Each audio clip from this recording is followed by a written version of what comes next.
Three Waters is dead. Long live the affordable water reforms. The government will pass a bill to repeal the previous government's Three Waters legislation by the 23rd of February as part of our 100-day plan. This will restore continued local council ownership and control of water services. The government will pass a second bill by mid-24, which will establish the framework and transitional arrangements for the new water services system. And then a third bill will be introduced in December and be passed by mid-25, and this bill will provide for the long-term replacement water services regime. With that, I have Minister Simeon Brown with me, Minister for Local Government. And Simeon, you've got a few more remarks? Thank you, Prime Minister. It is important to recognise these are long-standing water infrastructure issues that have been decades in the making and which will take time to address. We're a government that delivers on our promises that we made to the New Zealand public at the last election. The announcements today will ensure we repeal Labour's costly mega water entity reforms and implement our policy of local water done well.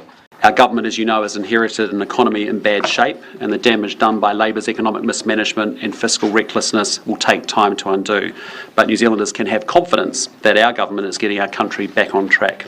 We're not going to be mandating co-governance like the last government, but councils, as they do on many issues, will work with local iwi and their communities around their involvement in those entities. We've opposed co-governance and mandated mega entities on those communities. We want it to be owned and controlled locally by those communities. Ultimately, this is local government taking responsibility for water infrastructure. Water is a local government responsibility. We are very much focused on a government that wants to get things done and to deliver and to be able to get New Zealand back on track, as we've been saying. And for that to happen, we've started off with a 100-day action plan, 49 key actions.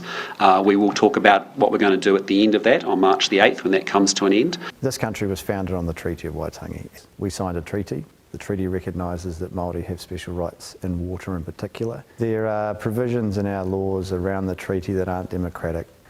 There are provisions that we have in this country that wouldn't stand up to a purely academic democratic framework. But that's not how we work in New Zealand. This country was founded on a treaty that gives Māori particular rights and interest in certain things. We have had iwi representatives on local government for a long, long time.